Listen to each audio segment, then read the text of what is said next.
The inside of Coates. Barker gets too heavily involved. And that's Whitehead and Coates.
Good evening, everybody. Welcome along to the VRRC Touring Car Championship, the second night of racing in this exciting new championship. We're back to tin top racing, front wheel drive, and this time, unlike our most recent Touring Car Championship, a mixed grid of touring cars with drivers being given a free choice of front wheel drive touring cars, and we've already seen that great variety really coming to the fore in our opening night of racing, which took place here on the VRRC a week ago, and that was at the Portimao circuit in Portugal. Here today, though, we are heading to France and the circuit Paul Ricard, which recently hosted the FIA Motorsport Games, and today plays host to another 20 minutes of touring car action.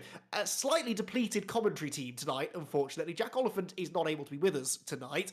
You have got me, Andy McEwan, although I'm from in full fettle tonight, I'm afraid, battling a bit of a winter cold, but I'll try and fight through it. I'm sure that once the racing gets underway, the adrenaline will kick in and carry me through. I'm hoping to be joined at some point by our race director, Rich Hayden, as well, for some expert analysis of tonight's goings-on. And we will, of course, as ever, have Lewis Edwards, who I think is the only healthy and not too stressed out member of the broadcast team tonight, who is operating the cameras and directing the whole show. As I said, it's the second night of racing then. France and Paul Ricard here on tonight's agenda. Then we head to Spa-Francorchamps, the famous Belgian Formula One circuit, in a week's time, before, I believe, a first for the VRRC. Certainly the first time I've seen Norris Ring turn up on a VRRC calendar, but that's a really great street circuit in Germany, really soaked in history, a fantastic place, and it should provide some good racing. It's a German double-header through the middle part of the season as well, because we then head to the Nürburgring, the home, for a while at least, of the German and European Grand Prix, and then into Spain and the Circuit de Catalunya, Barcelona. Imola is the penultimate round of the championship on the 21st of December, and it all finishes around the Brands Hatch Grand Prix circuit on the 28th of December. And, well, Brands Hatch Grand Prix circuit, final round of a touring car championship that is guaranteed to be exciting. You will not want to miss it. It's going to be a fantastic 7 more weeks of racing in our VRRC Touring Car Championship. So, the calendar is a real top-notch one. As I said, we started off at Portimao last time out, and we saw some interesting results, and certainly some drivers struggling to find the sort of consistency that we would have expected from them previously. Scott Bugner came out as the early championship leader. He was the winner of race number 2 with a fantastic fighting drive through the reversed grid race, having finished 4th in race 1. That meant that he started towards the back end of the top 20 on the grid and fought his way through nicely. Kyle Felvers was the race 1 winner, and he sort of followed through, really, finishing 5th in race number 2, and that means they're just 1 point apart as we arrive here at Paul Ricard. Eric Axelsen, meanwhile, is not at the top of the championship table. It's been literally months since we were able to say that. Eric Axelsen's been the dominant force here on the VRRC on Wednesday nights of late. In our last 2 or 3 championships, really, Eric's been the man to beat. It's not that he was slow in the opening week of the championship, but he notched up only 1 podium finish, that coming in race number 1, and was able to finish 7th in the reverse grid, and so he sits 3rd in the championship as we arrive here at our 2nd week of racing. That then is how the championship standings look. Scott Bugner 1 point ahead of Kyle Felvers, then a bit of a jump back actually to Axelsen 3rd. He's just a solitary point though clear of Joel Lask and Nicky Taylor, tied for 4th. Alok Iyengar in 6th position. Now I didn't mention Alok there, but Alok was one of the stars of the show, particularly in race number 2. He had a difficult race 1, but that gave him a good grid position for the reversed grid race. And whereas sometimes drivers who start at the front in race 2 sort of fade to the back, Alok did not fade at all. It was a superb drive that netted him 2nd place and the driver of the round award as well. So he sits 6th in the points ahead of Jack Smith, a returning Jack Smith, who's on good form ahead of tonight's 2 races. Josh Martin down in 8th, Paolo Tempera in 9th position, with Oliver Gibson just a point behind him, completing the top 10 in the standings. So that's how the championship standings look then as we arrive here at Paul Ricard. And as ever, there are some very tasty prizes up for grabs here at the VRRC for those drivers who finish inside the top 3 in the points come the end of the season. Third place in the championship receives a trophy and a 24-inch display courtesy of our championship sponsors Aegon. Second place in the championship, a 27-inch display as well as a slightly bigger trophy, and our champion come the end of the season will receive the 34-inch curved Aegon gaming display and an even bigger trophy. We've also got the weekly Driver of the Round award, which is decided by us, the broadcast team, but we will accept unbiased suggestions from the YouTube chat. So if you see someone who catches your eye over the course of tonight's 2 races who you think deserves the Driver of the Round, then do join in and let us know. So, we've covered pretty much everything. We're almost ready to go into qualifying. But first, let's take a look at the circuit playing host to tonight's 2 races, the circuit Paul Ricard in the south of France.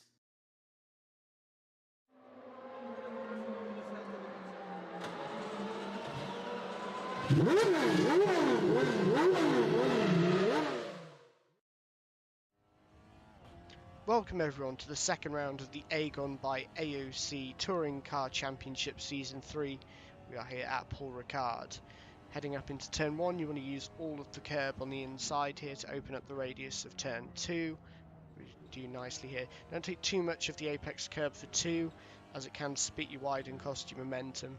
Now cutting the curb here to minimise the distance towards turn 3. It's going to be really important to attack this section. Lots of time can be gained to attacking this section on the limit, using all of the curbs available, being careful not to get a track limit warning.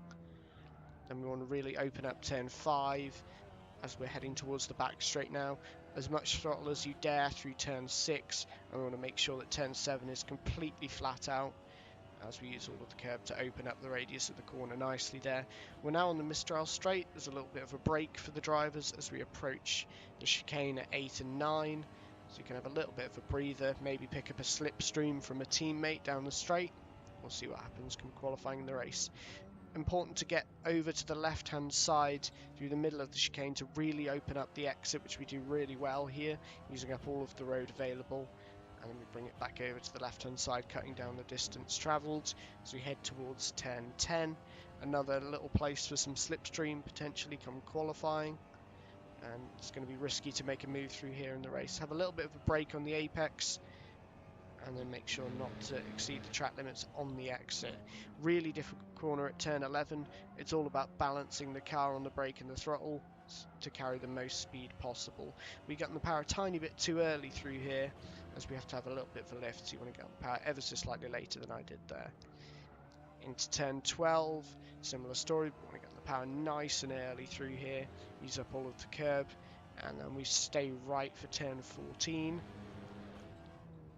which we again have to balance the car ever so slightly with the brake through the middle of the corner there, and then to the final corner, get on the power nice and early, use up all of the road on the exit, and then it's all about the run up to the line. And that completes a lap of Paul Ricard.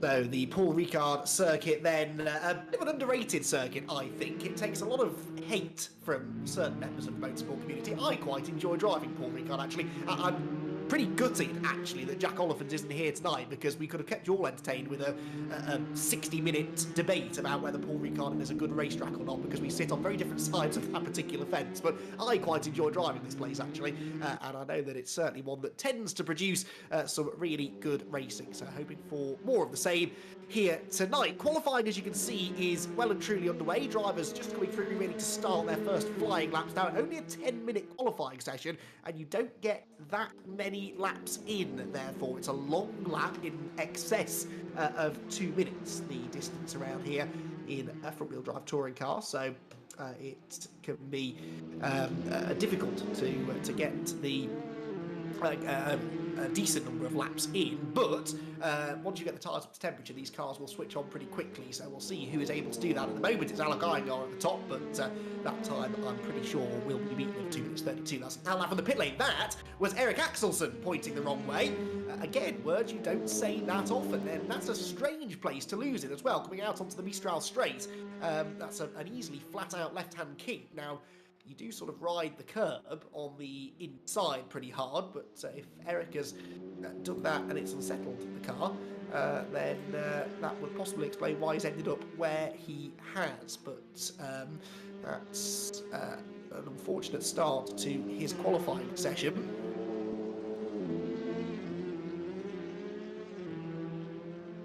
So the session then continuing. Jack Smith here, the man on a mission here, coming out of the Mistral chicane up onto the top end of the circuit. Then he's in behind Eric Axelsen, who's just recovered from that spin, and Jack Smith looking to try and really get his season on track. Jack was quick a week ago at Portimao, but did rather get himself involved in a couple of unfortunate incidents, not necessarily entirely of his making, but the SmartFi car more often than not seemed to be in the thick of contact as and when that contact was happening. So Jack Smith really wanting to avoid those sort of incidents here at Paul Ricard, but this is a circuit that can often create those situations where the battle gets a little bit too intense, a little bit too physical. So Jack Smith really needs to try and stay out of that those sort of issues and bag as many points as he can here.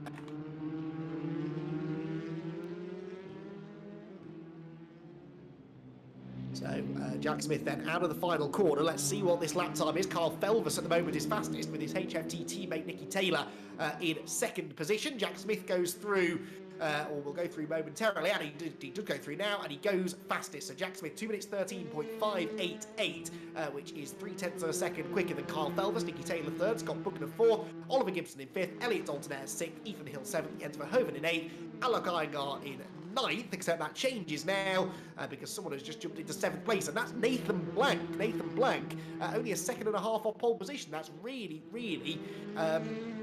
good stuff there from Nathan. And that's a lot further up the order than we're used to seeing him. Ethan Hill is 8th at the moment, then Jens Verhoeven 9th, and Alec Iyengar rounding out the top 10. So who are we looking at to improve? Well, Eric Axelsen, Joel Last, Andy Carroll, Malo Tempera, Andy Dorman. They were all quick a week ago at Portimao, and they should be doing a lot better than 14th on back. So let's see if they are able to improve their lap times through this final third of the session. There is Eric Axelsen heading towards us. Jack Smith seemingly getting a bit closer to him now. Scott Buckner, meanwhile, taking a very odd line, and that's because he's going past the Sam Zero Audi. Sam Zero in 11th position as well, so Sam's having a pretty strong run in this qualifying session, but this is all being helped a little bit, I think, by some of the other established front runners, perhaps not quite getting their act together yet in this session. Buckner here getting a nice little slipstream from his teammates ahead of him. Meanwhile, Eric Axelsen coming through towards the conclusion of another lap, heads out of the ultra quick right-hander at senior and into turns 10 and 11. It's a long double right-hander which really tightens up on the second apex, then short burst of acceleration onto the brakes, and then this is, I think, the hardest corner on the track, really, because it really tightens up on you and it's slightly off camber. Very easy to miss the apex, which I think Eric Axelsen did ever so slightly. Now, Eric, of course, hasn't yet put in a representative lap time because he had that spin going on to the Mistral straight. He's realistically only going to get probably 4 flying laps into the session. Nicky Taylor, meanwhile, goes to provisional pole position. Nicky Taylor with a 2 minutes 13.582, 0.006 of a second clear of Jack Smith. So not a big margin at all at the front of the field. It looks like Jack was heading for the pit lane there. Meanwhile, Axelsen will come across the line, and he will go only 11th place. So Jack Smith did head for the pit lane, and Eric Axelsen 1.3 seconds off the pace in the Lincoln Co. So what is going on here then with Eric? In fact, that now becomes 12th position, because we've had another improvement, I believe, inside the top 4, and that was the Golf of Andy Dorman. Andy Dorman was pretty rapid at Portimao. Got himself a 6th in race 1, but then did struggle, got involved in a couple of incidents in race 2, and ended up struggling along to a lowly 16th place. And Dorman looking to try and better that for sure here tonight. A few more points and he could be right up there. Remember, they do have one dropped score to count by the end of the season. So you do have a slightly slow start to the season. Then you can bounce back a little bit later on. Back out onto the Mistral straight. He goes then. The Golf sort of on his own. He's got some cars up the road, but not really that close enough to get a particularly good slipstream from. So this is the kind of track where that slipstream will certainly help you out. And in fact here, look, you can see two teammates again trying to work together, Joel Lask and Scott Bugner, but they're almost getting too close to each other now. That is Joel Lask ahead still of Bugner, but Bugner has well and truly caught him on this lap. And the two Hyundai Elantras circulating absolutely nose to tail. But I'm not convinced that Bugner is getting a particular advantage here. Bugner 6th at the moment, Lask 7th, so they're very, very evenly matched. Remember that Bugner is our championship leader. Kyle Felver 2nd in the championship, though. He's currently out qualifying him by 3 positions, so Bugner could do with improving again. He will have time for one more lap, and he's going to start that lap right on the boot lid of the car ahead.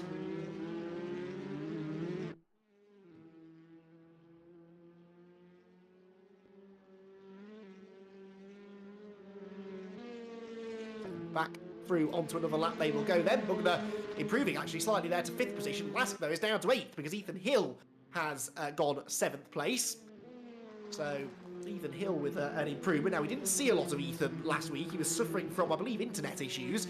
Hopefully he's got them resolved for tonight because Ethan should be quick. He didn't manage to set a lap time in qualifying at Portimao, and then we didn't see him take the start of either race. Andy Dorman, meanwhile, the first car to see the checkered flag and goes 3rd. So the VW Golf really improving late in the session there on tyres that had done a handful of laps already, although this is not the hardest of circuits on tyres, certainly not as tough on that left front as Portimao was a week ago, but just under 0.2 of a second away from pole position there for Andy Dorman. Will we see any more improvements? If he is going to lose a place, it could be to this man, because Kyle Felvis is racing down towards the right-hander at senior corner. Now, what are the sectors looking like for Kyle? Not that great, not improving in either sector. And in fact, the middle sector was pretty slow. So I'm not convinced that Felvis is going to improve here.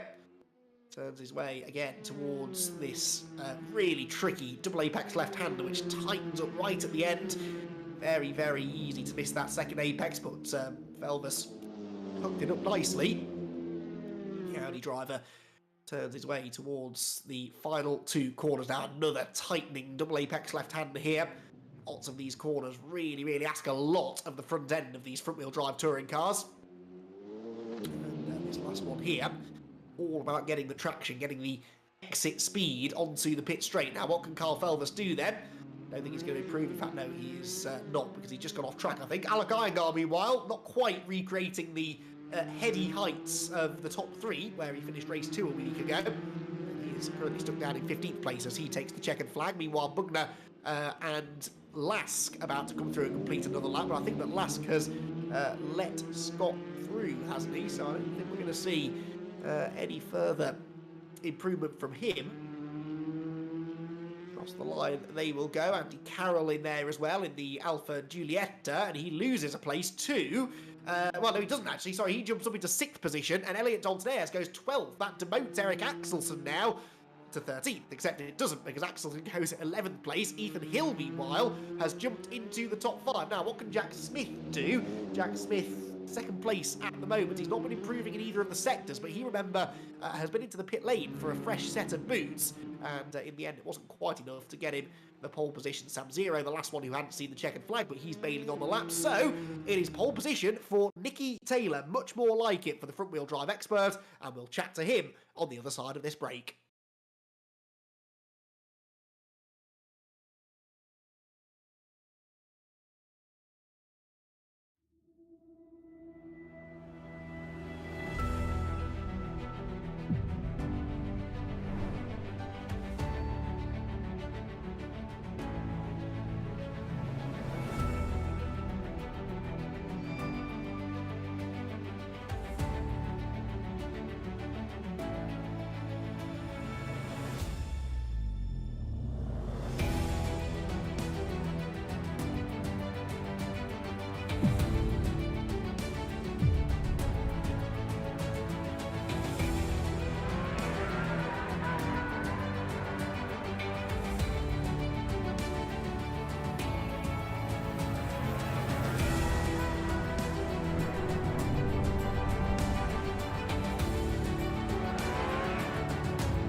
Welcome back, everyone, to Paul Ricard, virtual Paul Ricard, where qualifying has just been completed for the Touring Car Championship here on the VRRC, and Nicky Taylor has got himself on the pole position.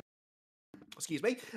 This, Nicky, is an awful lot better than your qualifying performance a week ago. You were 11th on the grid at Portimao. That sort of set you up for a bit of a mixed night, results-wise. This time, so far, it's going a lot better.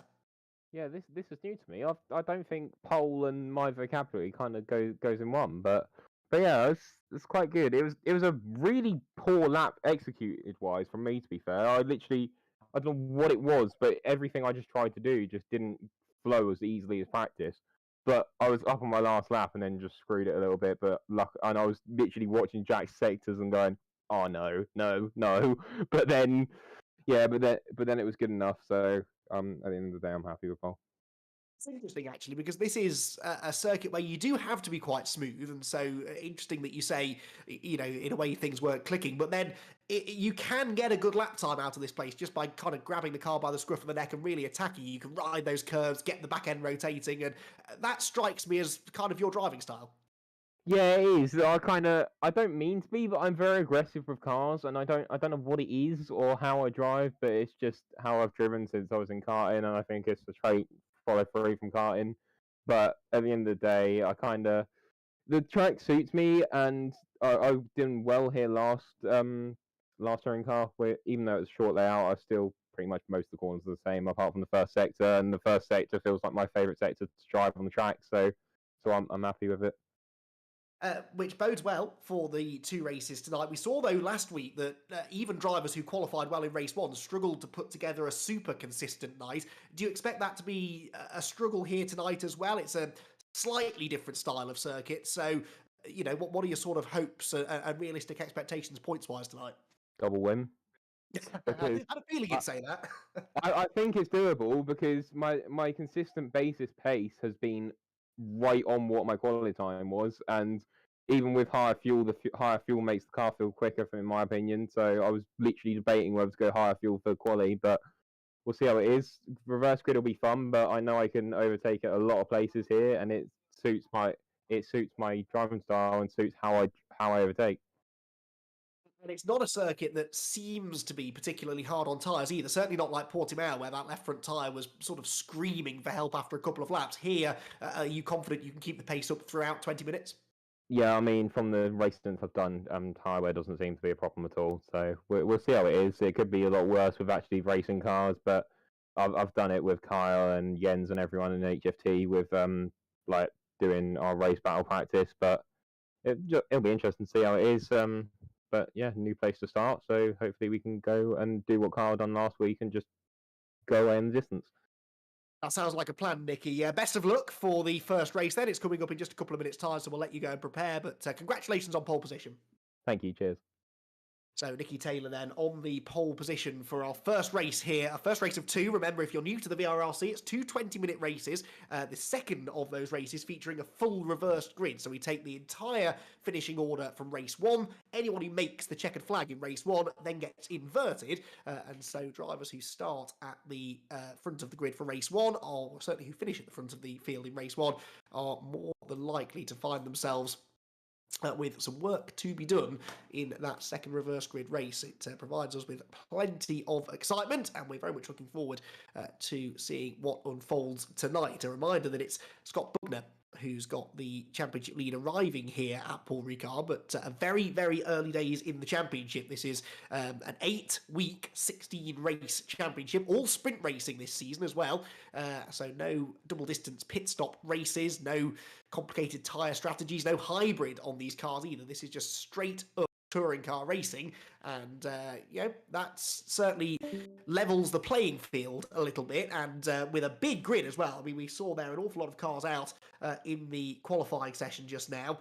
We had 20 of them, I think. Yes, 20 cars out on circuit. So we are expecting the racing action to be very, very close again tonight, and we've seen, haven't we, that the close quarters touring car style racing is something that these drivers very much excel at. We're about a minute away from getting our first 20-minute race underway then. A reminder, Nicky Taylor on pole position, Jack Smith alongside him. Both drivers looking to bounce back after slightly disappointing opening nights a week ago. Andy Dorman in third position could be a real dark horse. It's two Hyundai Elantras on the front row, followed by the VW Golf and then the Audi, the RS3 of Kyle Felvers there, who starts third on the grid. Ethan Hill and Scott Bugner make up row number 3, ahead of Andy Carroll and Jens Verhoeven on row 4. Joel Lask and Paolo Tempera rounding out the top 10 ahead then of Eric Axelson. Eric Axelson,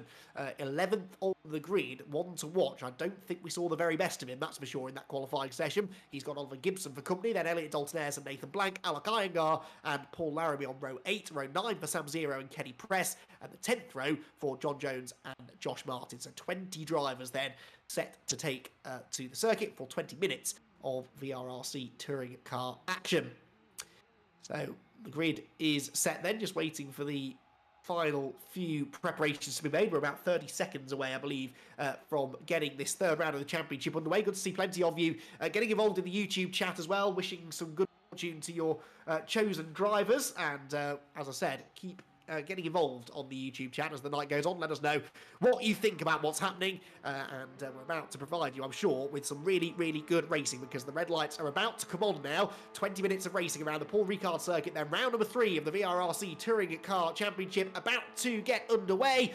Lights go out, away they go. Lots of wheel spin from these front-wheel drive touring cars as they scramble for grip, and it's a good start made by Taylor. Good start made by Kyle Felvers as well, who tries to dive up the inside of Andy Dorman down towards turn number 1. Taylor leading then. Smith in the Smart 5 car is second, then side by side for third. Audi up the inside of VW Golf into turn number 1, and I think that's Felvers who will just about come out on top as they sweep back through turn number 2. Andy Dorman slotting down into 4th position, and then 5th is Ethan Hill, and he has got Scott Bugner and Andy Carroll not that far behind him. In fact, Bugner and Joel Lask there getting together. In fact, they're side by side, the two teammates, as they head through turns 3, 4 and 5 now. This really tight, twisty section, to the right, to the left, to the right again, and on the outside line it's Bugner who will lose out, bounces over the curbs and just gets back in line ahead of the Alpha of Andy Carroll. Now side by side for the race lead, and Jack Smith is on his toes to try and find a way past Nicky Taylor. Look at this, 1, 2, 3, absolutely nose to tail down the Mistral straight, and it could be the Audi in third that makes the move. Carl Felvers weaves to the inside, then Jack Smith.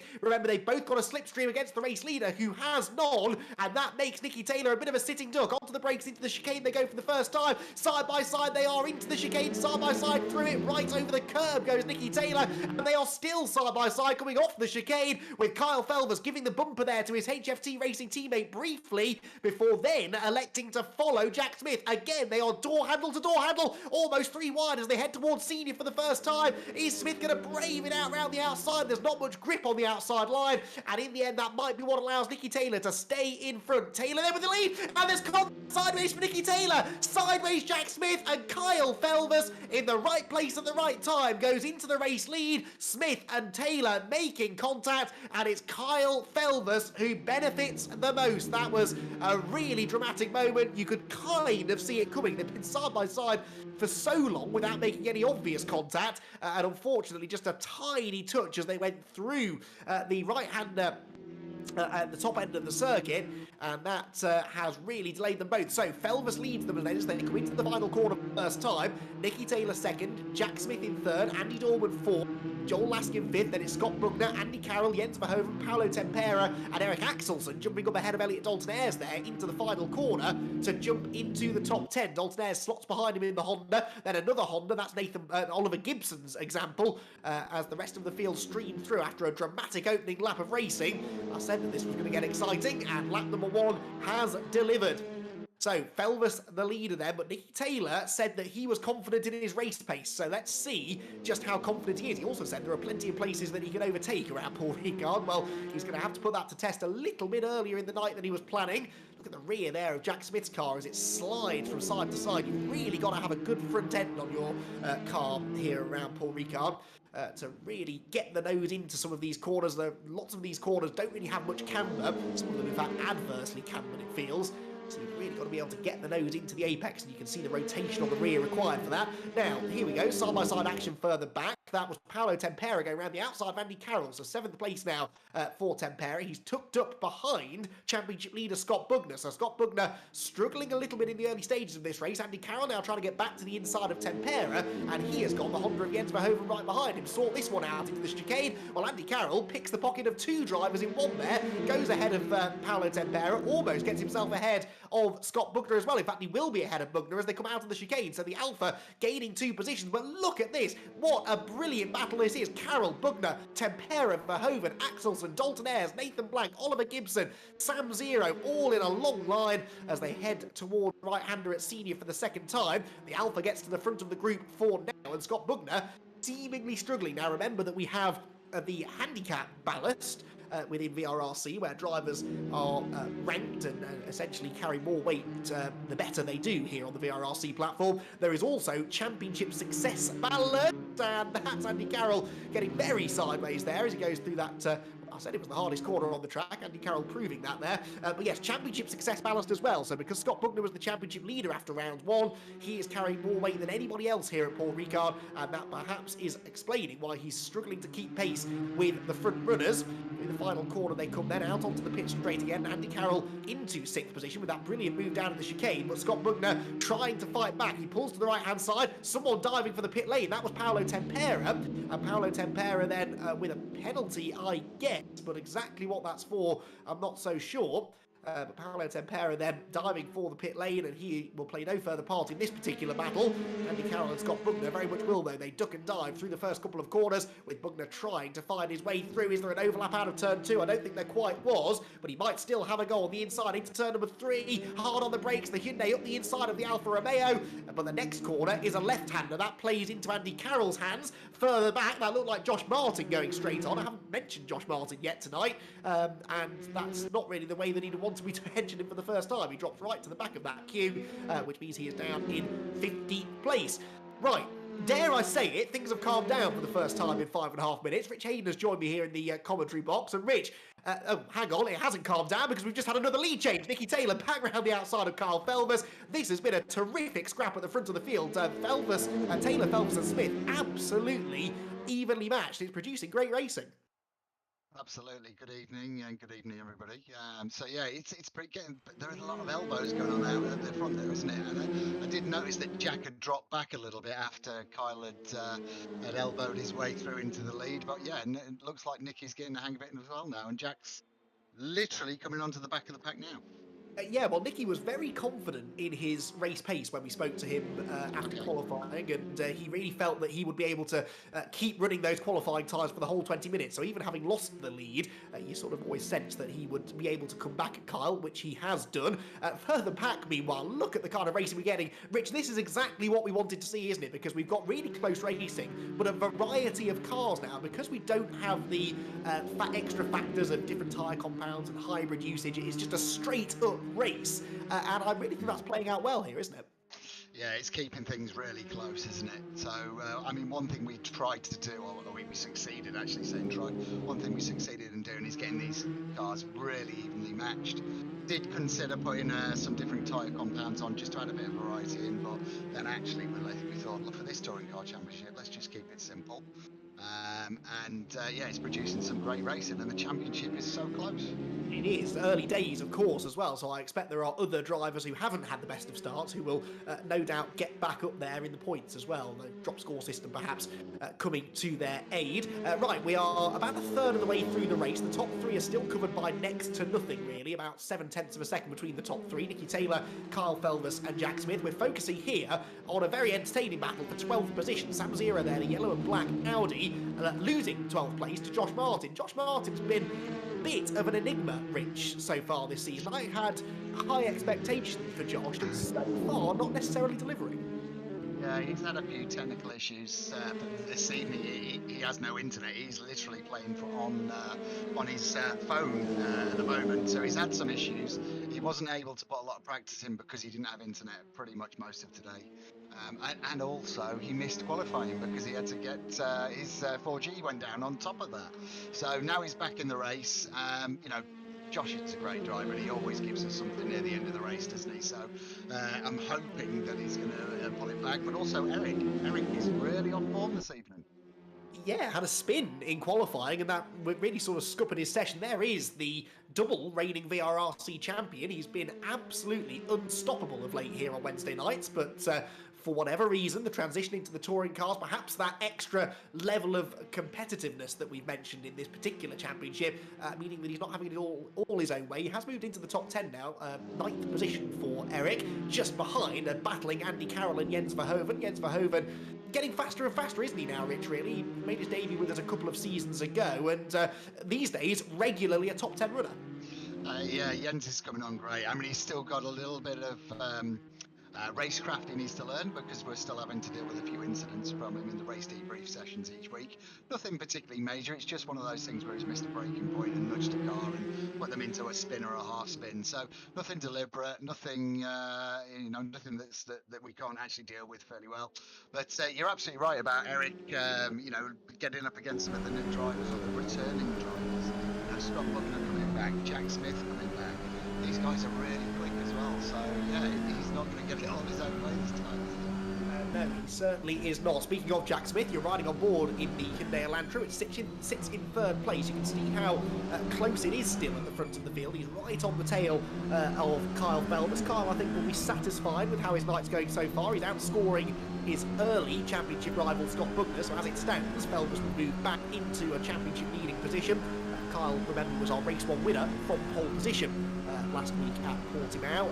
Nicky Taylor now trying to do the same sort of thing. Jack Smith is closing in. He's got that slipstream down the East straight. He might try and go to the inside into the chicane. In fact, he will try and go to the inside into the chicane. He's got the preferred line. Is he late enough on the brakes, though, to beat the Audi into the corner? Hammers the curb. Oh, there's some contact there. A bit of a hit check, I think. He might get one back now. Yes, he does. Like I've seen a few touring car races over the years. I knew that was coming. And Kyle Felbers is not going to let Jack Smith through without a fight. They are still leaning on each other. This is great racing, Rich, but it is playing into the hands of Nicky Taylor. Yeah, definitely. Look, Kyle's not one to give way easily, is he? He never has been, and he never will be. One of the good things about Kyle is he races hard, and he's coming on leaps and bounds with regards to his racecraft, race by race as well. So really pleased to see that, and he's managed to stay in front of. Well, Jack Smith is not an easy person to keep behind you by any means. Interesting fact though, from Jack Smith, he didn't realise qualifying was 10 minutes. He thought it was 15, so that's why he didn't really get a good run at it, because he planned his qualifying for 2 runs on a 15-minute session and ran out of time. You'd wonder that, because he pitted with about 3 minutes left, so I think he got back out for 1 flying lap, but that's interesting. It was very much 10 minutes last week as well, though, so you need to remember that. But hey-ho, racing drivers can have short memories sometimes, can't they? So back across the line they come then, and this battle continuing for second position. It has now allowed Nicky Taylor to escape. 2 seconds is the lead for Nicky, and he could be the 3rd different race winner from the first 3 races this season. It's now all about the fight for second. Felbers keeping Jack Smith behind him, but now Andy Dorman starting to close in as well. Yeah, look, Andy Dorman's coming in. So, look, Andy's always a dark horse. I love Andy. He's great. He doesn't talk much. He's a man of very, very few words, but he does his talking on the track, and look what he's doing now. Yeah, Dorman was, I seem to recall, he was there and thereabouts a week ago, but didn't necessarily get the results that he deserved. Certainly he was involved in something in race 2, I recall, and finished outside of the top 15 or so, but he was 6th in race 1. He's had front-running pace, qualified well tonight as well, and that golf looking quick. If he could just latch onto these 2 a little bit more, get right into the slipstream, then he could well and truly become a part of the podium battle. That is Josh Martin. That's the 2nd time he's been off down at turn 5, and that drops him back down to 13. So, Rich, all of that ground that Martin was gaining, he has just lost.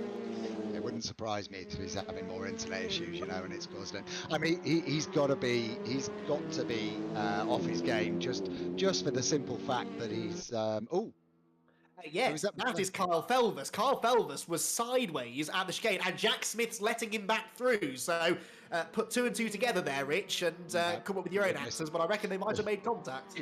We've missed some bodywork kissing, I think. So where were we? Yeah, so I can't remember what we were talking about before that. Josh Martin, I believe. Josh Martin, yeah. So yeah, Josh has had some problems. I feel for him, but he's gonna, he's a fighter. He's gonna come back. He definitely will come back. Absolutely. Right then, so that's the 2nd bit of contact now that Jack Smith's been involved in this race, because remember he had that little bit of body panel rubbing with Nicky Taylor on the opening lap. Taylor initially losing the lead, but then getting it back. And now he's had a bit of a tangle with Kyle Felvis as well. So Felvis, okay, Jack Smith's given him the place back, but they've both lost out to Andy Dorman. So Rich, how does that work with regards to penalties and protests and things? Because Jack has kind of redressed the situation, but not really. In a straight cut scenario where the driver gives the place back without any other drivers been involved, we generally don't tend to look at it, or we will have a quick chat with the drivers if need be. It depends on the severity of the incident. Now that Andy's gone through, that puts a different dimension onto it. So we do, every single Monday, we do a race debrief where all the drivers are invited to come along and we review all the incidents. So drivers, rather than going through that, we have the formal driver protest process that they can follow if they wish. Obviously that requires them to wager some points against the protest that they're lodging.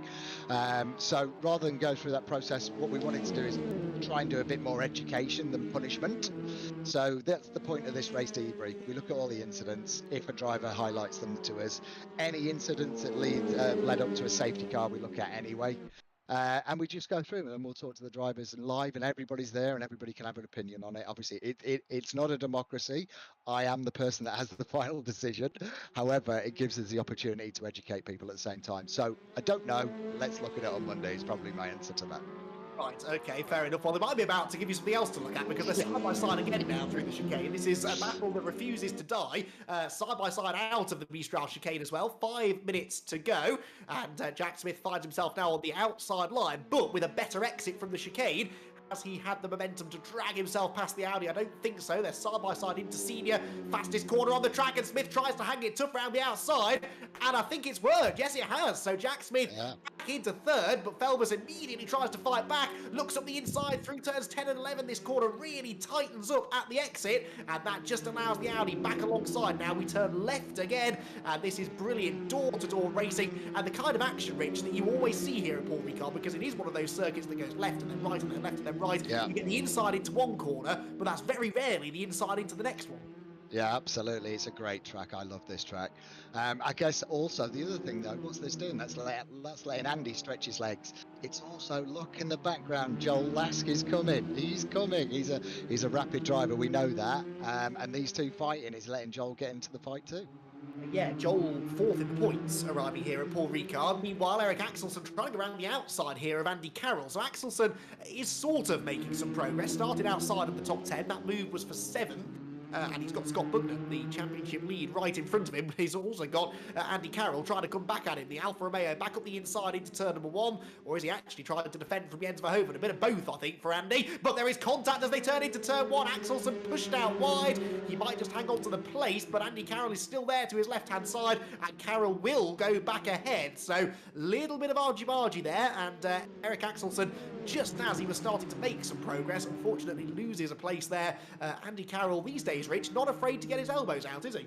No, and he's always the dark horse, Mr. Carroll. So he's a pretty rapid driver, and he's always in amongst the kind of 5th to 10th, and then obviously he's managing to get himself up the pack from, I don't know, when did he start racing with us? Guys, probably about 3 years ago he started with us. So all of this practice is really coming on good for Andy, and I'm really pleased to see that.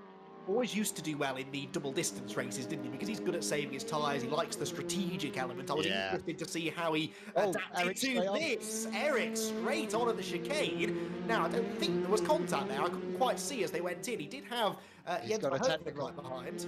Oh, he has. He's pulling over.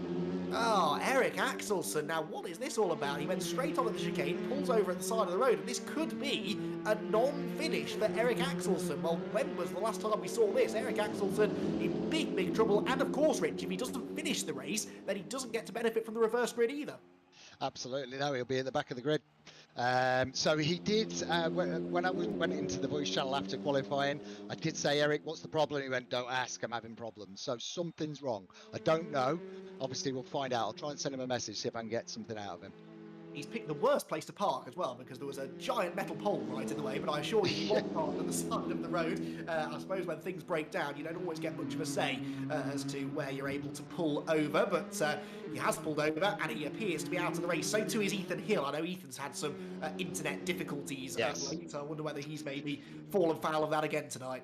Yeah, Ethan's is his processor. He's got quite an old gaming PC that he's using, and when we get into these big grids that we've got, he gets a CPU occupancy issue within Assetto Corsa. So he needs a new gaming PC. We were just discussing him getting a new one before the race, so hopefully he'll get that sorted fairly soon. Well, I'm sure you've got plenty of contacts, Rich, you can put him in touch with to sort him out. Yeah, I thought so. Meanwhile, Josh Martin and our driver of the round from a week ago, Alec Iyengar, going wheel to wheel. Where's Alec gone? There was a big cloud of smoke and suddenly he wasn't there anymore. Josh Martin, I think, is still behind him, but a bit of a wild run through the first couple of corners. And we're getting, disappointingly, to the end of what's been a terrific third round of the championship here. Just a minute to go. So we're on the final lap now, and Josh Martin desperately trying to pick up one more position. He takes a huge chunk of curb, really rotates the Lincoln Co through turn number 4. Into this really tricky, tight right-hander at turn 5, then turn 6, which seems to go on and on and on and on forever. You've really got to hook that curb on the inside line to get the car turned and then fire it out onto the Mistral straight, where Josh Martin might just be close enough here, Rich, to have a go. Absolutely. I've just had a message back from Eric. Blew his engine. Really? Now, Yeah. how would one do that then? Downshifting too quickly? Yeah, downshift too quick, over-revved it. Oh no, well that's So a very... He just said say hi to the stream from me. So Eric Axelson says hi, everybody. Yeah, it's possible to blow the engine on this in a number of different ways. If you sling it into second gear from fifth, it will blow the engine, but you can actually damage the engine just by over-revving it on each down change, using that engine for engine braking, which perhaps he was doing. I don't know. Maybe we'll get some more information from him later, but I don't know whether it was a straight blow or whether it was just a number of different downshifts that have caused the engine to go.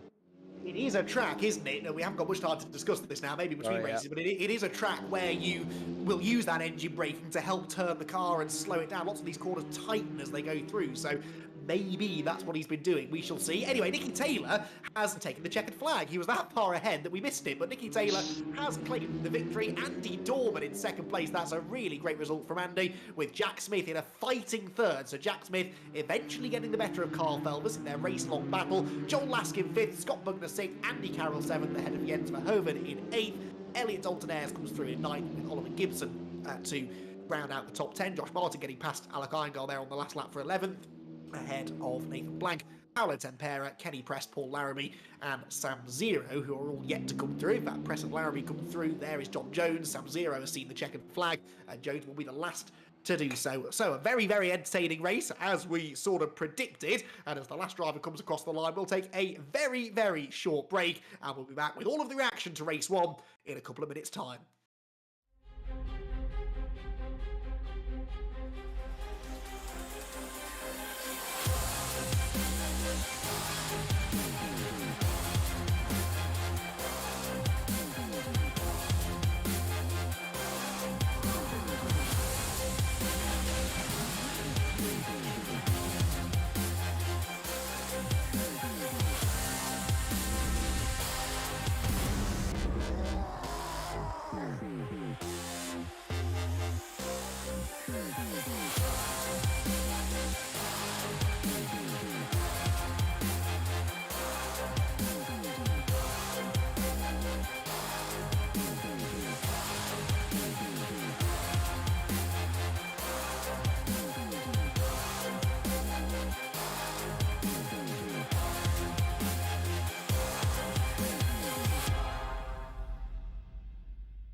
Welcome back, everyone, to the VRRC and the virtual Paul Ricard circuit, which has just played host to a terrific third race of this season of Touring Car Championship racing, where Nicky Taylor claimed a race victory from pole position. But Nicky, it wasn't quite as easy as I made it sound there, because you didn't exactly lead that one the whole way.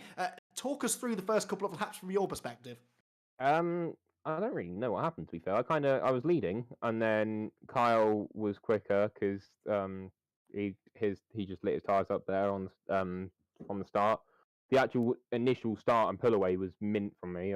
I think that's my best start I've had. But yeah, I just don't really know what happened. Kind of got tagged. I don't know what happened into that corner, but got tagged and got punted out to like back down to third. And then yeah, Kyle. I was working with Kyle. It was going quite well. And then Kyle rolled over because he was good and he knew I was quicker at that time, which we were trying to push away and push forward. And then I think some sort of altercation between Kyle and Jack happened, and Kyle wasn't best pleased. But at the end of the day, it didn't happen with me, so I can't be too annoyed with it. And my race went pretty swimmingly from my behalf. Kyle has put a comment in the YouTube chat saying that he's a better teammate than Max Verstappen, and I'm not going to get involved in that particular debate, but I think that must be the moment you were describing where he let you go. It means you're halfway now towards your target for the night, which was 2 race victories. How confident are you that you can do that now that you're faced with the prospect of starting right at the back? Very still. I've still got every hope and every ambition of it.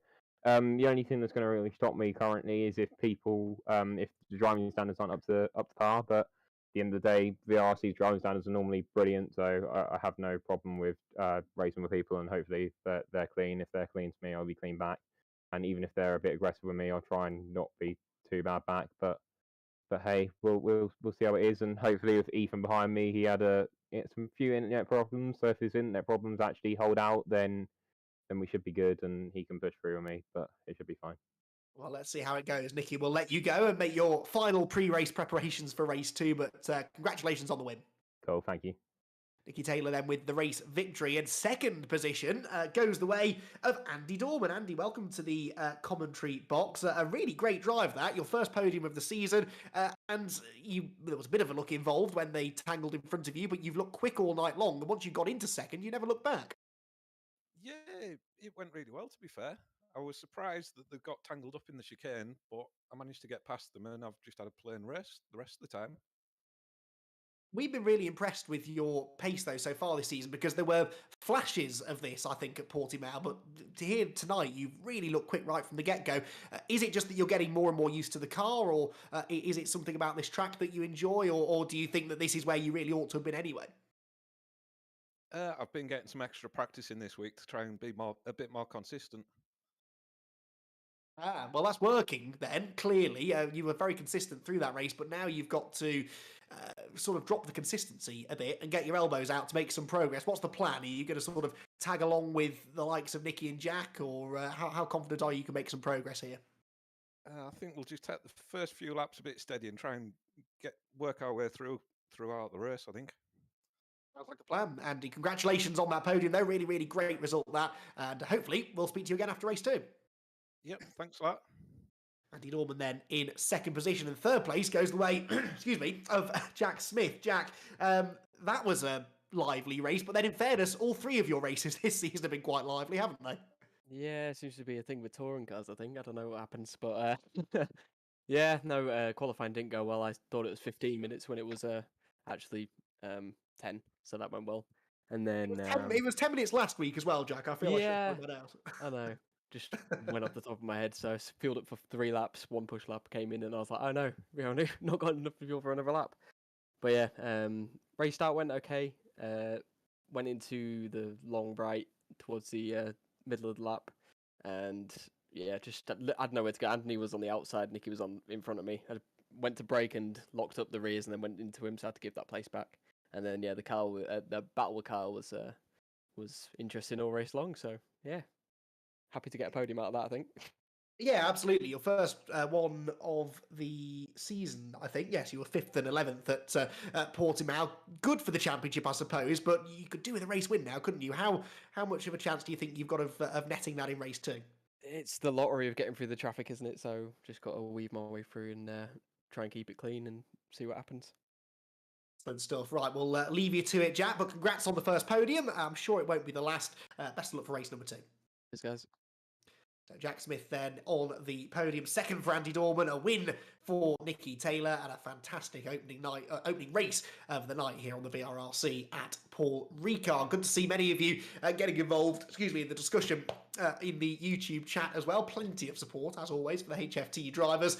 So far, so good for them, really. A great result for Nicky Taylor, a solid result for Kyle Felvis as well, although I think he'll be hoping a little bit more than 4th place in this second race of the night. So, as I said earlier on, we fully invert the final finishing order from that race. So those who finished on the podium, we've just spoken to, they'll all be starting towards the back of the field, and those who had difficulties in race one now inherit good grid positions. Not everyone, though, as we said, you have to finish the first race in order to start at the front for race two. So Eric Axelson and Ethan Hill, both of whom retired from that first race of the night, will both be starting from the back in the second one. It's John Jones and Sam Zero, though, who make it an all-Audi front row, ahead of Paul Laramie, who starts in third in the Cooper, I think the only Cooper on the grid. Then Kenny Press's Audi. Then a trio of Hondas, Nathan Blank, Paolo Tempera and Alok Iyengar in the middle of the top 10, ahead of Josh Martin's Lincoln Co, Ollie Gibson's Audi, and another of the popular Honda Civic Type R's,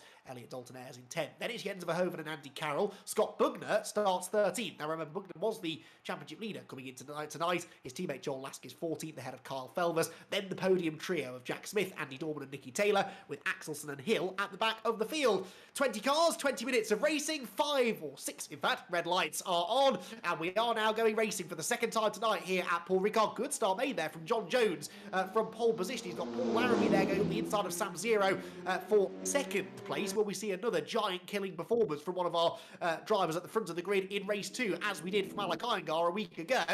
Well, it's all going to get a bit messy through the first couple of corners. Laramie there trying to get up the inside of Zero, which he has done, and John Jones starting to slip down the order. Sideways, off has gone Iyengar, so no repeat of his podium from a week ago. One of the Smart 5 cars was sideways there as well. Oliver Gibson dropping to the back of the field. It has got a little bit messy through the first couple of corners. Scott Bugner there on the outside line. Someone was cutting the corner on the inside. That might have been the Honda of Elliot Dalton Ayres. Through turn number 5 they go, all trying to sort it out. John Jones runs out wide. Scott Bugner on the inside of him. And Bugner is making really, really good progress. Jones is sideways though. And Jones is around in the middle of the pack. Do they all miss him? No, we've got the Alfa Romeo of Kenny Press off the road with him as well. And I think Andy Dorman might have been delayed in all of that as well, because Andy is only 17th as they go onto the Mistral straight for the first time. So Laramie leads, then Nathan Blank in second position, Sam Zero third, Paolo Tempera in fourth, ahead of Elliot Dalton Ayres fifth, Bugner sixth, Lask seventh, then Martin, Felvers and Smith. So Felvers and Smith and indeed Nicky Taylor all making good progress inside of the top 10 or 11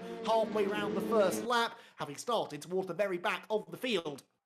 So, out of the Mistral chicane they go then, Laramie trying to make his escape. This is sort of what Iyengar did a week ago, sort of broke through at the front and avoided some of the first half a lap shenanigans, shall we say, and then they all sort of tripped over each other behind and he managed to escape. He wasn't quite able to hang on to the win in the end, but a second place was a great result. Can Paul Laramie pull off something similar? Meanwhile, Jack Smith there on the outside of Nicky Taylor, so Nicky Taylor is into 9th position now, so he too has avoided the worst of the contact on the first lap or so, and now tries to move up the inside of Kyle Felvers. Now Kyle let him through in the previous race. I wonder whether he might be a bit more eager to stay ahead. Well, so far he is, and that sort of delayed Taylor, and so sort of delayed Taylor, and so Jack Smith got up the inside of him, but Jack has to fall back in line. Then you've got the two Lincoln Co's of Josh Martin and Eric Axelson behind. Keep an eye to those two to try and improve upon race 1 as Jack Smith goes on the inside of Nicky Taylor. These two made contact on the first lap in race 1, remember. I think they might have just rubbed door panels again as they went through the final corner, but they both keep it pointing in the right direction, and towards the first corner they go, where somebody's sideways. That's Laramie. Paul Laramie from the race lead was sideways as they went down the pit straight, and Scott Bugner, out of nowhere, has managed to grab the lead. What on earth happened there? Bugner the leader, Tempera second, and Sam Zero in third position, but something fairly catastrophic happened there between Laramie and it will have been Nathan Blank, wasn't it, who was second, I think. And yes, those two I'm hearing made contact on the pit straight. Well, that's never a good thing. Someone else is off now. That's Sam Zero's Audi, which has exited stage right down at turn 4 and 5. This is proper reverse grid action, isn't it? So Bugner then with the advantage. What does that mean for some of our expected front runners? Well, Bugner, I suppose, is an expected front runner. Hasn't necessarily been the case for Bugner so far tonight.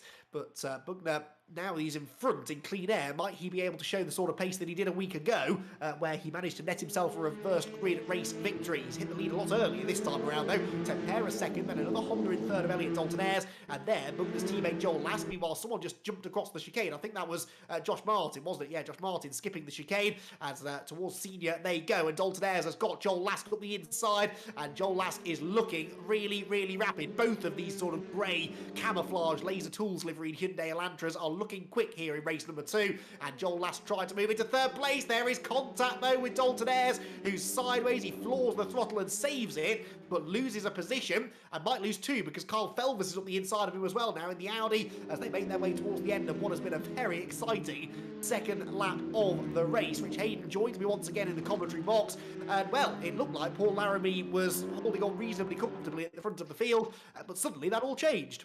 Yeah, I was watching that. I'm going to call it now. Unfortunately, it looked like Sam Zero basically just did not back out of that and caused contact between the two cars, between Paul Laramie and who was the other driver involved, remind me. It was Nathan, wasn't it? Yeah. Nathan and Paul Laramie. Yeah, Sam was coming up the middle of him. He should have backed out and he didn't. But obviously, we will look at that in the review on Monday.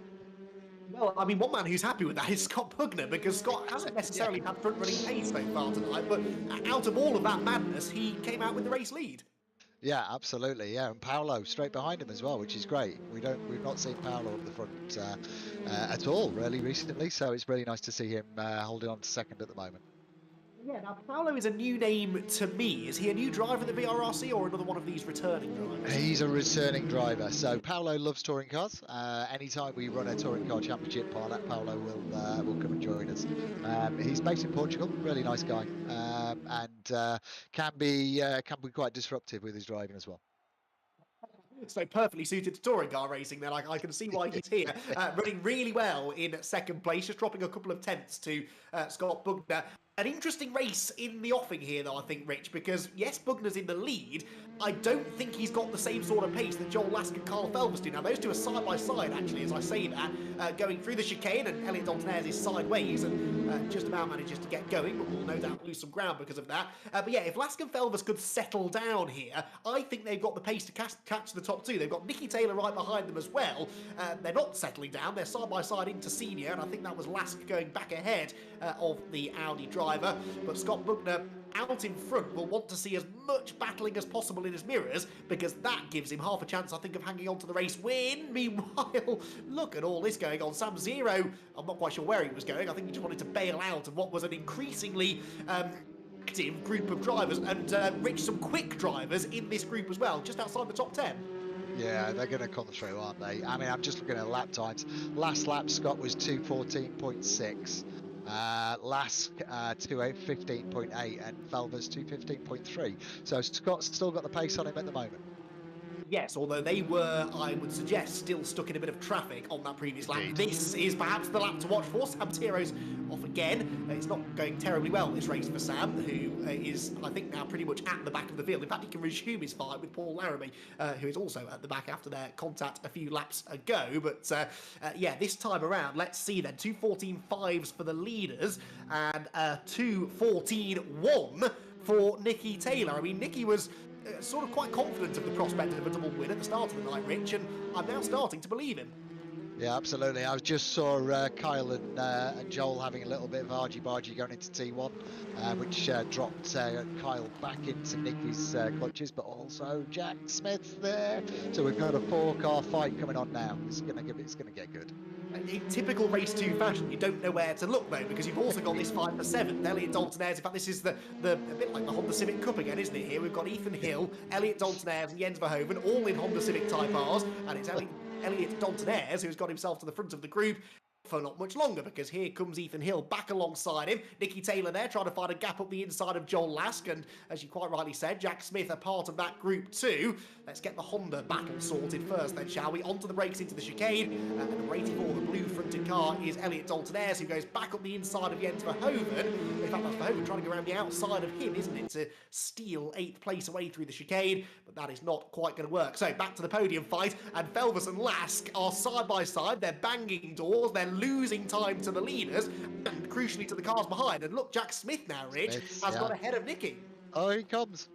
Oh, the inside 3 wide, and Felvis, well, they all sort of take very different lines through the corner, and Felvis might come out of that with 3rd place. I think he will, with Smith 4th, Taylor 5th, and Lask there, the big loser. I mean, there simply wasn't space for all 3 or 4 cars, and now here goes Smith on the inside. He's sideways, he's almost into the side. In fact, I think there was contact with Felvis, who goes off the track and needs to be careful about not gaining an advantage. I know that he was pushed off track, but still he can't gain an advantage by doing that. He rejoins pretty much where he was. There is more contact between these two. They're getting very, very intimate today, these two, and it could still end in tears. Lots of casual contact occurring here, Rich.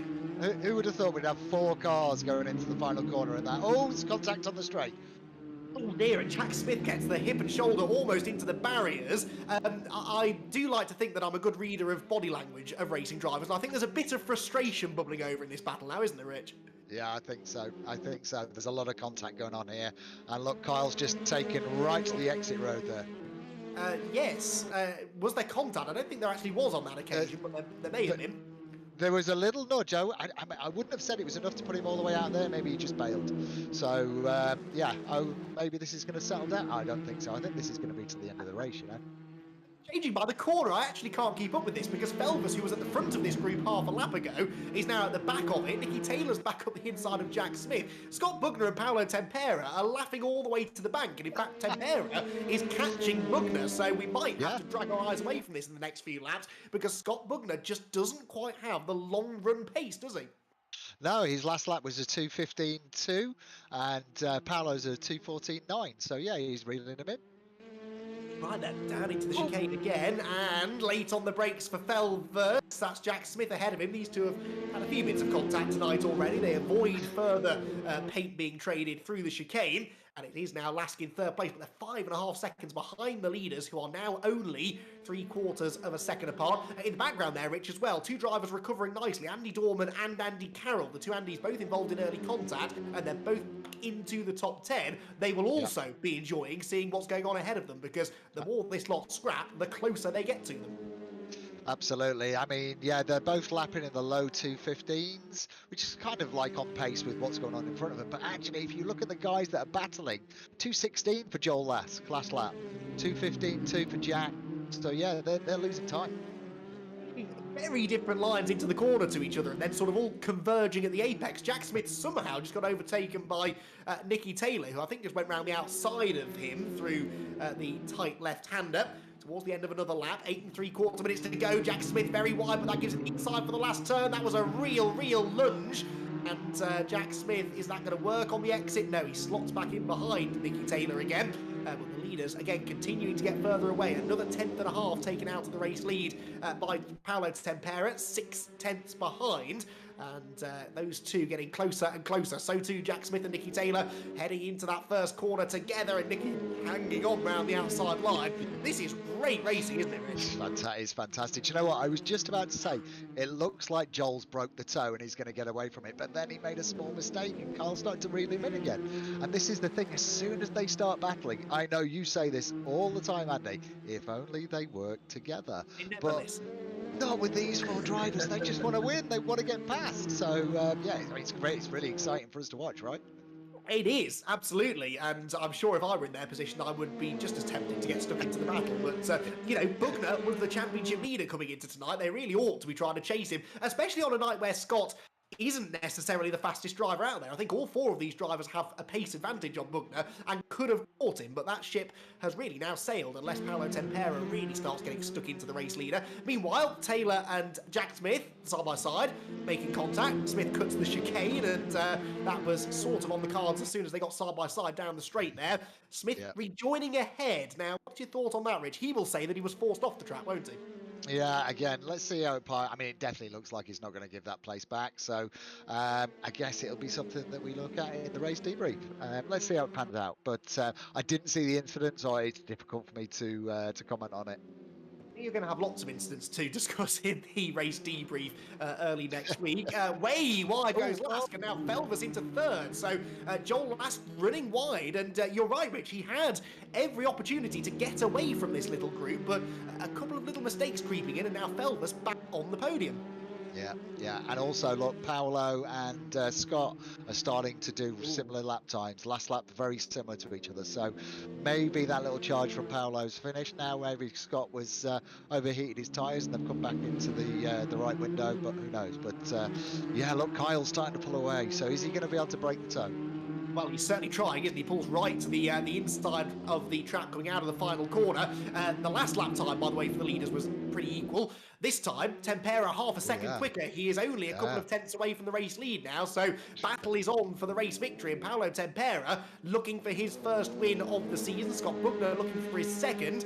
And this, the battle between some of the drivers we expected to be up there challenging them. Felvers, though, is now getting away slightly from Jack Smith into fourth, Joel Laskin fifth, Nicky Taylor sixth, then it's Ethan Hill, Jens Verhoeven and Andy Dorman with Andy Carroll rounding out the top 10. So Axelson's still only 11th, Josh Martin's still only 13th. This is not the running order that I expected to see with just under 6 minutes to go, Rich.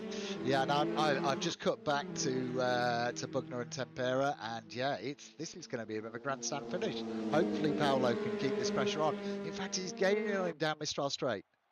Yes, he's got the nice slipstream, hasn't he? There they are, look, the Honda closing on the Hyundai. Scott Bugner was involved in a grandstand finish in race 2 a week ago, but on that occasion he was the hunter closing in on the Honda of Alok Iyengar. This time around, roles reversed, and Paolo Tempera at this phase of the race looks like the quicker of the two. Out of the chicane he comes then, both of them riding the curb to take the shortest line possible up the second part of the Mistral Straight, and towards Senior they will head.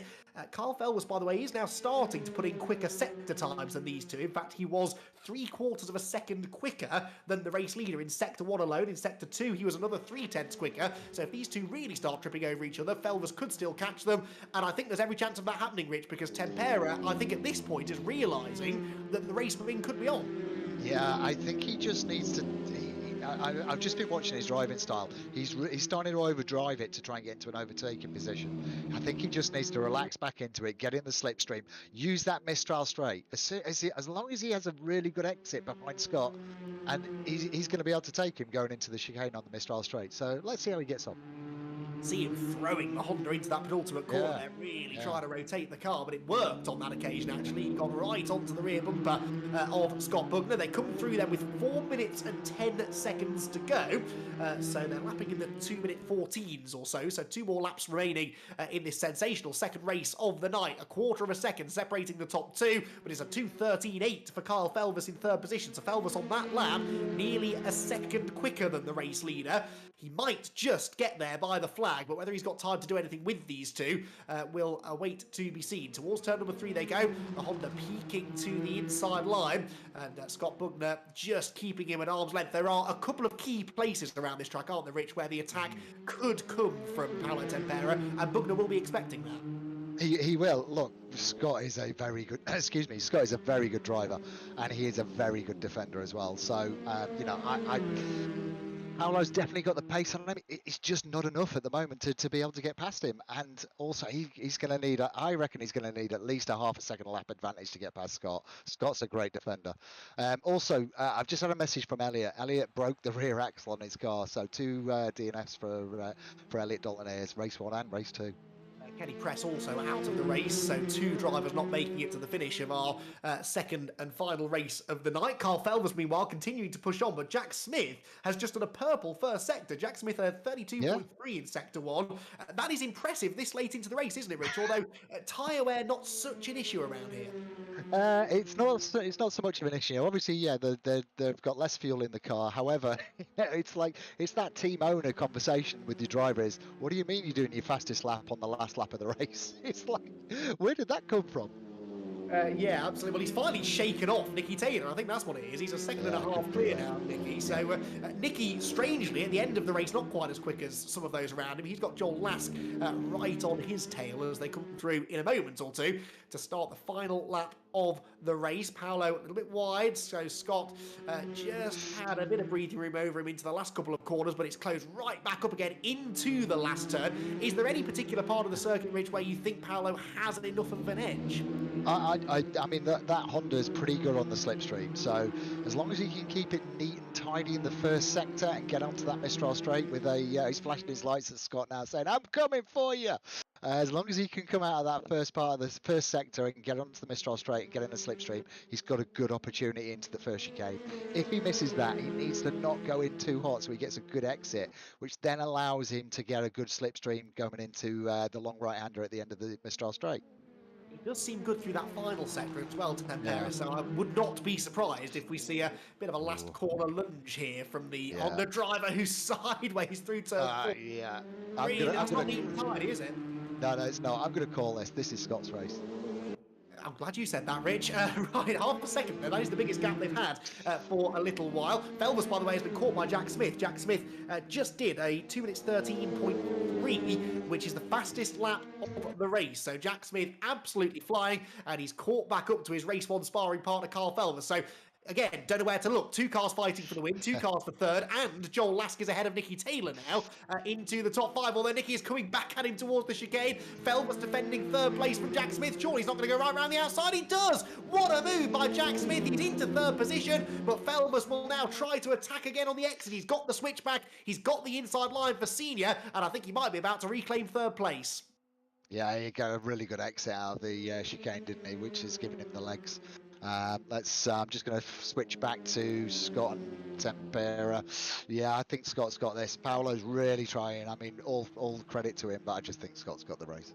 Well, let's see then. We've got about a sector to go then. There is the battle at the front of the field with Bugner indeed hanging on by just under half a second now. Tempera second, then it is Felvers in third. So Carl Felvers getting back ahead of Jack Smith, but Jack is surely going to have another lunge. And here it comes up the inside he goes, right over the curb. There is more contact between these two, and again the Audi driver just about staying ahead, and that was Joel Lask sideways off the nose of Nicky Taylor, and they're both plummeting down the order. Jens Verhoeven moves into 5th position, Ethan Hill and Andy Carroll benefiting as well. We'll get back to that in a moment though, because for the first time this season we will have a double winner. Scott Bugner, his 2nd victory of the season, and it's another reverse grid performance which is well worthy of congratulations. A brilliant defensive drive that from Bugner. Tempera 2nd, Felvers 3rd, Jack Smith a slightly disappointed 4th, I suspect, in that one.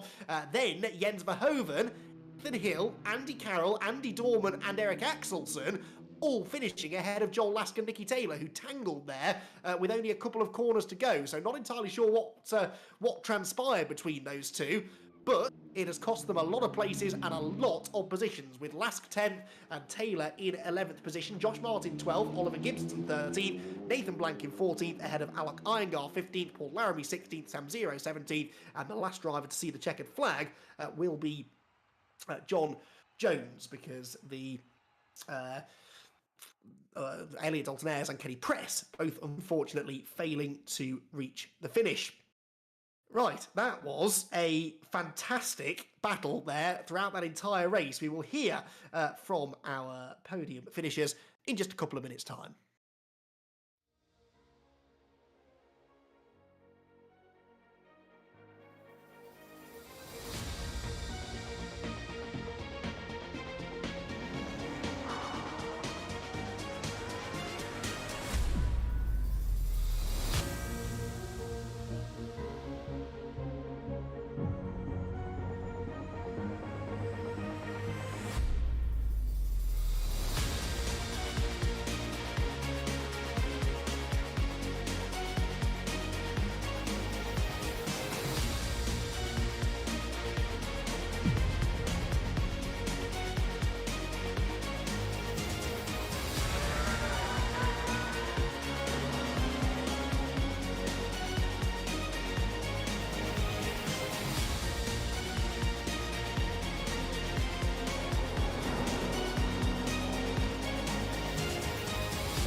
Welcome back, everyone, to the VRRC. A fantastic second race of the night has just been completed in the VRRC Touring Car Championship here at Paul Ricard. The reverse grid race did not disappoint. There was a lot of action, a lot of talking points, and we'll be able to discuss a couple of those now with our podium finishers. And for the second time this season already, it's a race win for Scott Bugner. Scott won the reverse grid race a week ago at Portimao, and you've done it again here at Paul Ricard. But I made the comment, Scott, during that race that it was a bit of a role reversal, wasn't it? Because a week ago, you were the hunter chasing down a Honda that had sort of stretched its legs in the early stages, and this time you were very much the one being hunted down, weren't you? Yeah, I just didn't have the pace. I couldn't figure out all week where I was losing the time, so I knew it wasn't going to be a great night. But I think whatever happened on the straight, I think on my end of lap one, I saw smoke, I saw cars going everywhere, and I just thought, just keep your foot in. It's either going to work or it isn't. And luckily enough, I went through the middle, and that was it. Yeah, we couldn't quite believe it when you came through that with the race lead, actually, because you must have barely escaped through that without getting caught up in it yourself. You mentioned there that you'd been struggling for pace a little bit tonight. What would you put that down to? Is it the track, or is it perhaps the fact you're now carrying a bit of success ballast? A bit of both. I couldn't quite. My brain just wasn't, because I play F1 as well on the PlayStation. So my brain was saying on F1 it's so strict with the corner cutting, not to really get over the curves. And I was like, where am I losing 7-8 tenths in the last sector? And then I sort of kept watching. I was like, okay, right, they're doing this, they're doing that, and it just I gained it too late. That's all it was, and I just didn't really have the time to really fully go for it. But yeah, no, it was good. I don't know how I managed to get through. I sort of swerved right, swerved left, swerved right again, and I'd got through 3 cars that were facing the wrong way. So yeah, it's all good. It's races like that, though, that championships are built on, aren't they, Scott? Where you're not necessarily the fastest car on the track, but you managed to come out with a race win. It will put you in a good points position now, heading to the next round of the championship. So far, so good, really. Just like the Civics, really. You know, I wasn't the quickest, but race 2, touchwood, it's just, I'm in luck, I think. You know, I can get through a few cars off the line, and you know, if there's any melee, I'll try and pick my way through and get the points where I can, and go from there, really. But you know, points make prizes. They do, as a wise man once said. Congratulations on the race win, then, Scott Bugner. I think it's also been decided by our broadcast team that you are the driver of the round as well, mainly for that brilliant race 2 performance, but for a solid night all round. So double congratulations, Scott. And he's ecstatic with that. Right then, second place goes the way of Paolo Tempera. Paolo, welcome to the commentary box. That was a fantastic performance. Almost a race win, but are you happy with second? Well, thank you. I'm happy with the second place, but I tried to fight Scott. But he drove entire race with 0 mistakes. I was looking for some room here or there, but it was impossible. He drive very, very well. Let's see how is next round. It's great to have you back at the VRRC. Thank you. And I know that touring car racing is something you really enjoy. Yeah, I race on some cheap racing here in Portugal with the old Fiat Uno 45S. Touring car, it's my kind of racing. And you're very good at it, clearly. A great podium. Do you think there are more podiums, maybe race wins in the future? Let's see. I wasn't with many expectations for tonight. Was very difficult to practice in this track. Didn't expect this second place. I was much more comfortable in Portimao track. This track, it's quite difficult for me, but second place was really, really good. It was very, very good indeed. Paolo, congratulations on the podium. Thank you. Thank you. So that's our second place finisher, Paolo Tempera. That leaves only one man to talk to, and that's Carl Felvis, who comes home on the podium after another race-long scrap with Jack Smith. Kyle, you two inseparable tonight, weren't you? Yeah, I mean, I wish we were inseparable because some of the racing was slightly questionable, but it was clean enough throughout the whole race. Yeah, we saw a little bit of paint being traded, which I guess is to be expected in touring car racing to an extent. But it was an incredible battle to watch between yourself, Joel, Nicky, and Jack. We were, as always, saying that if you worked together, you might catch the race leaders. But when a group of drivers as quick and as competitive and crucially as evenly matched as you four get together, there are bound to be fireworks. Yeah, I mean, there's bound to be battles always, but yeah, it could have been cleaner. Overall, it was a good race for me and Nicky. Nicky did great in race 1 to get that victory. Yeah, it was good. Solid points haul again for you tonight. Was there a little part of you maybe that was hoping for a bit more than that tonight? Because I think you had the pace to probably win a race tonight, but it just didn't quite come together. Yeah, I had decent pace, but race 1 I let Nicky past, and then got held up with Jack, so couldn't really do much in that race. Race 2, we all got caught up in the battle, so there was no chance of us catching up the leaders. So. Well, all being said, a third place then, not a bad result really. You came out on top in that awesome battle for third place. So congratulations on that one, and we'll see you again next week, Carl. Thank you. So that is our podium interviews completed after a very, very exciting second race of the night. In fact, a very exciting night. Paul Ricard, as ever, delivering great racing. And I don't care what anyone says. This is a great circuit for racing, certainly in something like a front-wheel drive touring car. The big question, though, is what does that, excuse me, all mean for the championship standings? Well, we can take a look now at the updated championship standings, and it's Kyle Felvers who has the advantage. Now, Kyle Felvers then ahead of Nicky Taylor by a point, and then Nicky is a point ahead of Scott Bugner, so the top three covered by just 2 points. Felvers the leader, Taylor second, and Bugner in third. So Scott Bugner really coming out of that well after that race 2 win. It did look like he was going to lose more points than that. Joel Lask in fourth position. He's closed in a little bit now to the front runners ahead of Jack Smith, only 3 points further back in fifth, with Andy Dorman in sixth place, seventh Eric Axelson, eighth Alec Eingard, ninth Oliver Gibson, and Josh Martin rounding out the top 10. But a great start to the season for HFT Racing, whose drivers are currently sat first and second in the championship. Right then, it's at the time of the night where I would normally hand over to Jack Oliphant to start talking about what's coming up on the VRRC, but I'm going to instead hand over to Rich Hayden, who I don't think is expecting me to do this, but Rich, plenty going on here at the VRRC, and I'm going to test now how up-to-date you are with all of the racing action that people can get involved in here at the VRRC. Thank you, mate.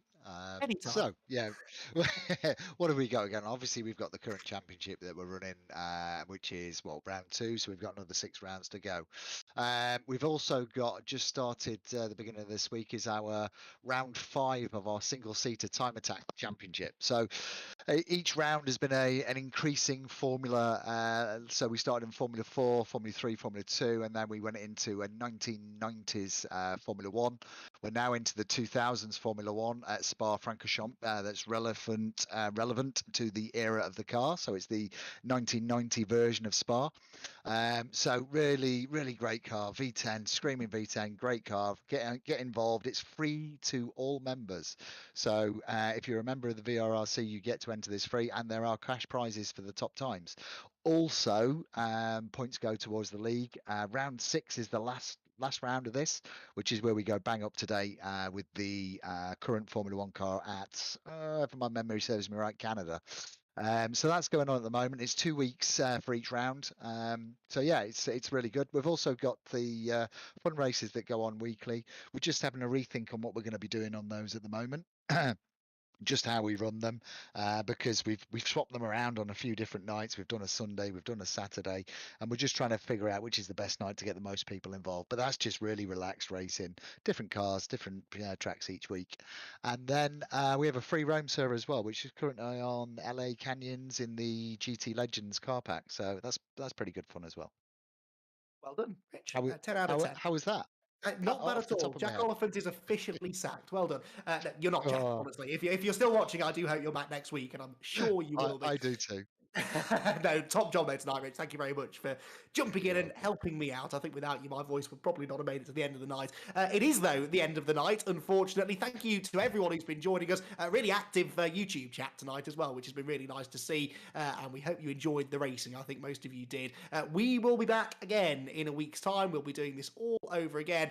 And we will be, well, funnily enough, at Spa, an up-to-date version of Spa for rounds 5 and 6 of the VRRC Touring Car Championship, as we now tick towards the halfway point of what's set to be a thrilling season. The top 3 drivers covered by 2 points. Lots of other drivers capable of getting up there in the mix for the championship as well. So you will want to join us next week, same time, same place, for the next rounds of the championship. For now, though, from myself, Andy McEwan, from Rich Hayden, from the absent Jack Oliphant, who is here in spirit, and I'm sure watching on wherever he is, and from Lewis Edwards as well, who's been in control of the broadcast. We thank you for joining us, and we'll see you again next week.